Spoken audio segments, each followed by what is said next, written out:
Hello friends, welcome back to our channel success की by Chhavi Tyagi. So friends, आज हम अपना एक टॉपिक लेके आए हैं जो कि बहुत इम्पोर्टेंट हो जाता है किसी भी टेट एग्ज़ाम में। मैं बोल रही हूँ किसी भी, ये नहीं कि सी टेट ही, आगे जो केवीएस की वैकेंसीज आई हुई हैं जिसने भी इसके फिल की हैं उनके लिए भी बहुत इम्पोर्टेंट है जीन पियाजे। तो थोड़ा ध्यान से कीजिएगा, और अगर चैनल पे पहली बार आए हैं तो चैनल को सब्सक्राइब, लाइक और शेयर कर दीजिएगा। तो स्टार्ट करते हैं बिना किसी देरी के अपना ये टॉपिक। इससे पहले हम थोड़ा सा जीन पियाजे के बारे में जान लेते हैं। जो जीन पियाजे थे, ठीक है, जिन्होंने कॉग्निटिव डेवलपमेंट थ्योरी दी थी, संज्ञानात्मक विकास का सिद्धांत किसने दिया था? जीन पियाजे ने। वो स्विट्जरलैंड के रहने वाले थे। कभी कभी पूछ लिया जाता है कि वो कहाँ के रहने वाले थे, ठीक है। इन्होंने जो प्रयोग किया था या अध्ययन किया था वो अपने बच्चे और आस पड़ोस के बच्चों पर किया था। हालांकि इसकी आलोचनाएं भी हुई थी, लेकिन इन्होंने अपने बच्चे और आस पड़ोस के बच्चे पर संज्ञान, मानसिक विकास, इन सब का अध्ययन किया था, ठीक है। कभी कभी इस सिद्धांत के कुछ अलग नेम भी आ जाते हैं। इस सिद्धांत को विकासात्मक सिद्धांत, आप नोट करते जाइएगा, अवस्था का सिद्धांत भी कहा जाता है, ठीक है। विकासात्मक सिद्धांत और अवस्था का सिद्धांत भी कहा जाता है किसको? संज्ञानात्मक विकास को, ठीक है। प्याजे का मानना है कि जैसे जैसे बच्चों में जैविक परिपक्वता आती है, ठीक है, जैसे जैसे बच्चा बड़ा होता है उसमें जैविक परिपक्वता आती है, बायोलॉजिकल मैच्योरिटी बोलते हैं उसको, ठीक है, मैच्योरेशन आती है, वैसे वैसे वह वस्तुओं के बारे में अपने दिमाग में कॉन्सेप्ट बना लेता है। यानी बच्चा अपने आप ही कॉन्सेप्ट बनाना सीख जाता है, ठीक है। जैसे जैसे वो चीज़ों को देखता है, उनके बारे में एनालाइज करता है और वो अपने माइंड में एक कॉन्सेप्ट बना के चलता है। जीन पियाजे कहते हैं कि पहले विकास होता है, ठीक है, पहले विकास होता है, उसके बाद बच्चा सीखता है, यानी उसके बाद अधिगम होता है। पहले बच्चों में विकास होगा, उसके बाद अधिगम होगा। ये किसने कहा था? जीन पियाजे ने। आपको याद रखना है। जीन पियाजे की एक डेफिनेशन जो कभी सीधी एग्जाम में आ जाती है कि ये डेफिनेशन किसने दी थी। डेफिनेशन है, बच्चे सक्रिय ज्ञान निर्माता तथा नन्हे वैज्ञानिक हैं जो संसार के बारे में अपने सिद्धांतों की रचना करते हैं। यानी जीन पियाजे कहते हैं कि बच्चे जो हैं वो नन्हे वैज्ञानिक होते हैं जो संसार के बारे में, दुनिया के बारे में अपने सिद्धांत, अपने प्रिंसिपल्स, ठीक है, उनको क्रिएट करते हैं। ये कहा था जीन पियाजे। ये डेफिनेशन डायरेक्ट पूछ ली जाती है कभी कभी कि किसने दी थी, ठीक है। आगे चलते हैं। जो इनका ये सिद्धांत था कॉग्निटिव डेवलपमेंट यानी संज्ञानात्मक विकास सिद्धांत, आपको ना इंग्लिश में नाम याद रखना है। जो भी थ्योरीज है ना उनके नाम आपको इंग्लिश में रखने हैं, क्योंकि हिंदी में चेंज होकर आ जाते हैं और आप कंफ्यूज हो जाते हैं, ठीक है। तो इसमें इन्होंने ना इसमें ये देखो, अनुकूलन, इसको बोलते हैं एडेप्टेशन, ठीक है। अनुकूलन क्या होता है? इनके अकॉर्डिंग वातावरण के अनुसार अपने आप को ढालना।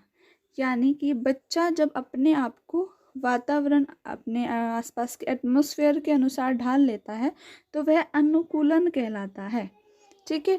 यानी कि जैसे कि मान लिया मैं गर्ल्स को ही ले लेती हूँ, ठीक है, तो वो शादी करके दूसरे घर जाती हैं और वहाँ पर उनको कुछ चीज़ें अलाउड नहीं होती। जैसा वो अपने कहते हैं ना कि जैसे जब तक वो कुंवारी होती है, मान लिया वो जींस टॉप पहन रही है, वहाँ पे आगे जाके उनको अलाउड नहीं हो रहा है, ठीक है, तो वो उसको उसके अकॉर्डिंग जब अपने आप को ढाल लेती है, ठीक है, वो अनुकूलन कहलाता है, ठीक है ना। समझ गए होंगे आप। ऐसा नहीं है आजकल तो सब पहनते हैं, लेकिन मैं आपको एक एग्जाम्पल दे रही हूँ। आगे आता है आत्मसातकरण। नेक्स्ट इन्होंने ये अनुकूलन का ही एक पार्ट है, ठीक है। क्या है? आत्मसातकरण और समायोजन। अब ये कहते हैं कि जब पूर्व ज्ञान को, यानी जो हमारा ज्ञान है, उसको जब नए ज्ञान के साथ जोड़ा जाता है तो वो आत्मसातकरण कहलाता है, और वो कैसे, जैसे कि एक छोटा बच्चा है, ठीक है, और वो डॉगी को देखता है फर्स्ट टाइम, ठीक है, किसको देखता है, डॉग को, जो कि ब्लैक कलर का होता है। वो देखता है कि ये तो भाई भौं भौं की आवाज़ करता है, यानी ये बार्किंग करता है, भौं भौं की आवाज़ निकालता है। तो उसको पता चल जाता है, जैसे उसके मम्मी पापा बताती है कि कुत्ता है, ये डॉगी है, ठीक है। तो नेक्स्ट टाइम क्या होता है ना, वो उसको पहले से पता है, उसके माइंड में है कि डॉगी होता है, वो भौं भौं करता है, वो काले रंग का उसने देखा था। नेक्स्ट टाइम वो देखता है एक वाइट कलर का डॉगी होता है, वो भी भौं भौं करता है, उसके भी 4 टांगे हैं, और जो वाइट कलर का डॉगी है, तो वो जो अब उसका पूर्व ज्ञान था, यानी जो ब्लैक कलर का जो डॉग था, वो देखता है कि सिर्फ कलर चेंज हुआ है, यानी पहला जो उसका ज्ञान है उसको इससे कनेक्ट कर देता है, तो वो कहलाता है आत्मसात्करण, ठीक है। नेक्स्ट आते हैं समायोजन। इसी का पार्ट है अनुकूलन का, एडेप्टेशन का, जिसको बोलते हैं समायोजन, ठीक है। इसको बोलते हैं अकोमोडेशन, ठीक है, अकोमोडेशन बोला जाता है इसको इंग्लिश में, आपको इंग्लिश में जरूर लर्न रखना है। और आत्मसात्करण होता है एसिमिलेशन, ठीक है। समायोजन क्या होता है, जब वो पूर्व ज्ञान में परिवर्तन करके, यानी कि उसने देखा क्या, उसको पता चल गया कि डॉगी जो होते हैं वो कलर अलग अलग होते हैं उनके, वो भो भो करते हैं। अब उसने नेक्स्ट टाइम बिल्ली देख ली, ठीक है, तो बिल्ली देखी, उसके भी 4 पैर हैं, शेर हुआ, कुछ भी ले सकते हैं, कोई भी एनिमल जिसके 4 पैर हैं, कलर तो अलग अलग उसको पता चल गया था। उसके बाद देखा कि उसकी तो साउंड अलग है, वो म्याऊं म्याऊं करती है, बिल्ली क्या करती है, म्याऊं म्याऊं करती है, ठीक है। तो वो क्या करता है, पूर्व ज्ञान में परिवर्तन कर लेता है कि नहीं भाई, सब 4 टांगों वाले जानवर कुत्ते नहीं होते, और उसको करके वो वातावरण के साथ तालमेल बिठाता है। तो ये क्या कहलाता है, समायोजन कहलाता है, ठीक है। आगे आते हैं हमारा उनका जो सेकंड उन्होंने दिया था, साम्य धारण, यानी संतुलन। जब संतुलन कब होता है, इसके द्वारा बच्चा जो होता है ना, आत्मसात्करण, एसिमिलेशन और एकोमोडेशन यानी समायोजन की प्रक्रिया के बीच संतुलन कायम करता है, मतलब को अपने आप को संतुलित करता है, और ये आपका साम्य धारण कहलाता है, ठीक है। इनके बारे में कुछ आपको लाइन्स गिवन होंगी और पूछ लिया जाएगा कि ये क्या है, तो आपको याद रखना है। अब 2 जो इम्पोर्टेंट है वो है स्कीम और है एक स्कीमा, ठीक है। स्कीम्स ठीक है, ज़्यादा नहीं पूछा जाता, लेकिन स्कीमा से भर भर के क्वेश्चंस हर बार पूछे जाते हैं। स्कीम क्या होती है, स्कीम होती है, ये देखिए, स्कीम होती है जैसे कि जो बच्चा, किसी काम को करने के अलग अलग तरीके होते हैं, अलग अलग तरीक़ों से बच्चा अपने काम करता है और करवाता भी है। जैसे फॉर एग्जांपल, जब बच्चे को भूख लगती है तो वो रोने लगता है, क्योंकि उसे पता होता है कि जैसे मैं रोऊंगा तो मुझे दूध मिल जाएगा। ये छोटे बच्चे की बात हो रही है, तो ये क्या होती है, स्कीम्स होती हैं। फिर आते हैं स्कीमा पे। स्कीमा से आपको ध्यान से पढ़ना है, इसको थोड़ा समझना है। स्कीमा जो अपने माइंड में जो कॉन्सेप्ट बनाते हैं ना बच्चे, अब उनको क्या होता है, आप एक वर्ड दे दो, मान लिया आपने किसी शब्द को दे दिया, आपने बोला उसके सामने कि जैसे आप वैलेंटाइन डे बोल दिया, मतलब बड़े बच्चे हैं, बोल दिया वैलेंटाइन डे, तो वो सिर्फ शब्द से समझ जाएगा वैलेंटाइन डे यानी कि रोज़, ठीक है, गर्लफ्रेंड जो भी होता है, मतलब आप समझ रहे होंगे कि एक शब्द से ही उसके सामने सारी पिक्चर उसके क्लियर हो जाती है। जैसे आइसक्रीम का नाम लेंगे छोटे बच्चों के सामने तो उनके मुंह में पानी आ जाएगा, उनको मतलब वो जो है ना पूरा मतलब उसके बारे में सोचना शुरू कर देते हैं सिर्फ एक शब्द से, क्योंकि उनको पता है कि वो क्या है, उसके बारे में सब पता है। ये स्कीमा होता है जो हमारे शरीर के द्वारा की जाने वाली जो एक्टिविटी होती है, जो माइंड में पहले से होती हैं, ठीक है। सिर्फ उनको एक संकेत की ज़रूरत होती है, जैसे कि अब आपका सीटेट का एग्ज़ाम है, फिर आपका केवीएस का होगा, सिर्फ एक नाम से आपको पूरी पिक्चर क्लियर हो जाती है कि क्या क्या करना है, ठीक है। ये होते हैं हमारा स्कीमा, जो कि माइंड में पहले से होता है, ये आपको याद रखना है। आगे चलते हैं। हाँ, ये बहुत इम्पोर्टेंट है, वैसे तो इसमें सभी इम्पोर्टेंट है, लेकिन 4 स्टेजेस से हर बार क्वेश्चंस आ जाते हैं। जीन पियाजे की ने जो विकास की यानी संज्ञानात्मक विकास, कॉग्निटिव डेवलपमेंट, उसके 4 स्टेजेस बताई हैं। कितने स्टेजेस बताई हैं, 4। वो कौन कौन सी हैं, संवेदीगामक जिसको बोलते हैं सेंसरी मोटर, पूर्व संक्रियात्मक, प्री ऑपरेशनल, ठीक है। और आपकी आती है थर्ड मूर्त संक्रियात्मक, ठीक है। और फोर्थ है आपकी अमूर्त संक्रियात्मक। ये आपको 4 स्टेजेस और इनके ईयर कितने मतलब कि इसमें कितनी एज तक के बच्चा को लिया हुआ है वो आपको याद रखना है। फर्स्ट पे आते हैं हम अपनी संवेदीगामक अवस्था, इसको बोलते हैं सेंसरी मोटर स्टेज। इसमें बच्चा 0 से 2 ईयर का होता है, ठीक है। इसमें आपको सिर्फ ये याद कर रखना है कि जो बच्चा होता है उसमें वस्तु स्थायित्व का गुण आ जाता है। वस्तु स्थायित्व क्या होता है उसको थोड़ा डिटेल में मैं बता देती हूँ, आप नोट कर लीजिएगा। वस्तु स्थायित्व होता है जैसे कि आपने उसको बोला कोई चीज़ है, मान लिया मोबाइल फ़ोन ले लेते हैं, आजकल बच्चे बहुत देखते हैं। तो आपने बोला मोबाइल फ़ोन कहीं छिपा दिया और बोल दिया, या फिर ऐसे हाथ से कर देते ना, कोको ले गई, ठीक है, बोल देते हैं ना बच्चों को आम भाषा में। तो अब उसको पता हो जाता है जब वो 2 ईयर के आसपास आ जाता है ना, तो 1.5, आजकल तो बच्चे स्मार्ट है, 1 ईयर पे ही पता चल जाता है उसको। पता चल जाता है जब वो 2 ईयर के 18 मंथ से 24 मंथ के बीच में उसको ये पता चल जाता है कि वो कोको नहीं ले गई, वो छिपाया, वो ढूंढ लेता है उस फ़ोन को। तो यानी उसको पता है वस्तु स्थायित्व आ जाता है उसमें, उसको पता है चीज़ छिपाई नहीं गई है। वो क्या होता है, कोको वोको कोई कुछ नहीं होती, कोई नहीं लेकर गया, और वो कहाँ है वो ढूंढ लेता है, ठीक है। और वो क्या करता है, इस एज में बच्चा अनुकरण करता है, यानी अपने पेरेंट्स को, अपने भाई बहन दोस्तों को का अनुकरण करने लगता है, ठीक है। और एक बात आपको याद रखनी है कि इस एज में, इस अवस्था में बच्चा अपनी ज्ञानेंद्रियों, जैसे नाक, कान, आँख, हमारी 5 ज्ञानेंद्रियाँ होती है ना, उनके माध्यम से सीखता है, ठीक है। उसमें वो भाषा सीखता नहीं है, भाषा सिर्फ बोलता है, ये आपको याद रखना है। भाषा सिर्फ बोलना, सेंसरी मोटर में सिर्फ भाषा बोलता है, सीखता नहीं है वो, ठीक है। और जो इसकी ये क्रियाएं होती है ना वो अर्थहीन होती है, उनका कोई अर्थ नहीं होता, ठीक है।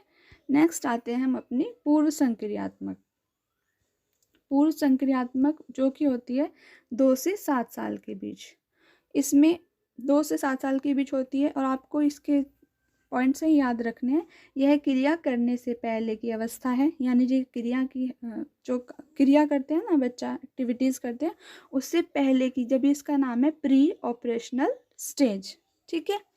इसमें बच्चा सामने वाली चीज़ों को देख पाएगा, समझ पाएगा, लेकिन कोई क्रिया नहीं कर पाएगा। जो सामने चीज़ें हैं उनको देख पाएगा, लेकिन उनके बारे में कोई एक्टिविटी नहीं कर पाएगा। ये 2 से 7 साल का बच्चा है आपका पूर्व संक्रियात्मक। हमेशा आपको स्टेजेस के नेम और उनकी जो आपकी एज है वो याद करनी है, और जो उनसे रिलेटेड क्वेश्चन पूछे जाते हैं फिर आप उसको, बच्चे को उसके अकॉर्डिंग रखें कि ये बच्चा ये चीज़ कर पाएगा या नहीं कर पाएगा, तो आपका आंसर ईजी हो जाता है देना, ठीक है। तो इसमें जीववाद पाया जाता है।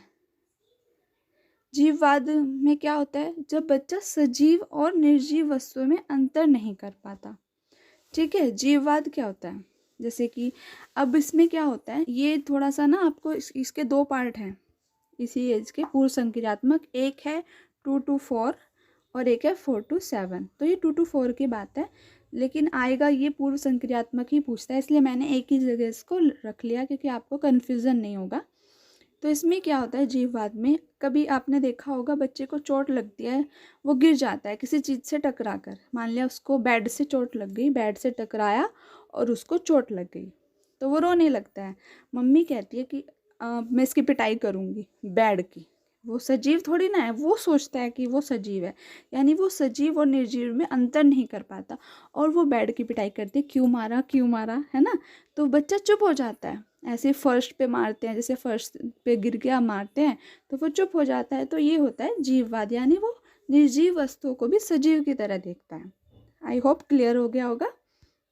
आगे आते हैं अहम केंद्रित। अहम केंद्रित यानी ईगोसेंट्रिज्म होते हैं बच्चे।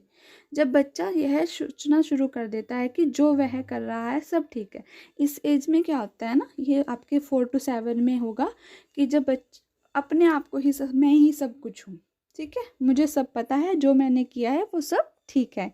ये आपका ईगोसेंट्रिज्म जो होता है वो होता है आपका पूर्व संक्रियात्मक एज जो स्टेज है उसमें, आपको याद रखना है। इस एज में अपलटावी, अनपलटन जिसको बोलते हैं, चीज़ों को सीधे सीधे उसको पता है लेकिन उसको पलट देंगे तो उसको नहीं पता होता उसका। जैसे कि हम एग्जांपल देते हैं कि 4+6 तो उसे पता है 10 होता है, लेकिन 6+4 6+4, या फिर आप ये भी कह सकते हैं कि जैसे 10-4 = 6, उसको नहीं पता होता कि क्या होता है। ठीक है, आगे इसकी का है, इसी में आता है केंद्रीकरण। केंद्रीकरण क्या होता है? सेंट्रेशन। ठीक है, सेंट्रेशन में जब बच्चा किसी वस्तु की सारी विशेषताओं को छोड़कर केवल एक विशेषता पर ध्यान देता है, यानी कि उसका ध्यान एक, जैसे कि कोई वस्तु है उसकी बहुत सारी विशेषताएं होती हैं लेकिन उसका ध्यान सिर्फ एक विशेषता पे होता है इस एज में, क्योंकि बच्चा अभी आपका सिर्फ छोटा है, 7 ईयर तक का है। आगे उसमें केंद्रिता आ जाती है। ठीक है, वो एक से ज़्यादा विशेषताओं को देखने लगेगा मूढ़ संक्रियात्मक एज में। इसको पढ़ते हैं मूढ़ संक्रियात्मक, यानी कि 7 से 11 साल। अब आपका बच्चा हो गया है 7 से 11 साल का। जो वस्तुएं बच्चों के सामने होती हैं उस पर चिंतन करना शुरू कर देते हैं, सिर्फ जो सामने होती हैं उन पर, यानी मूर्त का मतलब ही होता है कंक्रीट, जो सामने होती है। ठीक है, सामने वाली चीज़ों पर वो अपना चिंतन सोचना शुरू कर देता है। चीज़ों को पलटना भी आ जाता है उससे, जो कि उसका पूर्व संज्ञात्मक में नहीं था। तर्क करना शुरू कर देता है। ये थी आपकी मूढ़ संक्रियात्मक की बात। और अब हमारी लास्ट स्टेज पे आते हैं हम, जो है हमारी औपचारिक संक्रियात्मक अवस्था, यानी अब बच्चा जो है वो किशोर हो गया है और वो किशोरों की तरह सोचने लगा है। तो ये होती है 11 वर्ष से ऊपर। 11 वर्ष से जो ऊपर के बच्चे होते हैं उनमें ये पाया जाता है। इसको बोलते हैं फॉर्मल ऑपरेशनल स्टेज। यह संज्ञान की सर्वोच्च अवस्था है, सबसे ज़्यादा इसमें बच्चे का मानसिक विकास होता है। इसमें बच्चा अमूर्त चिंतन करने लगता है। ठीक है, जो आपकी 3rd स्टेज थी उसमें मूर्त चिंतन करता है, इसमें अमूर्त करता है, यानी कि जो चीज़ें आप उसके सामने नहीं हैं उनके बारे में भी सोचने लगता है। ठीक है, इतना ही था। आप इसको 1-2 बार देखेंगे तो अच्छे से हो जाएगा। इससे बाहर आपसे क्वेश्चन नहीं पूछा जाएगा। अगर आपको वीडियो अच्छी लगी होगी तो प्लीज़ वीडियो को लाइक कीजिएगा, सब्सक्राइब कर दीजिएगा। चैनल पर पहली बार आए तो इसको सब्सक्राइब करके ज़रूर जाइएगा। ठीक है, मिलते हैं नेक्स्ट वीडियो में।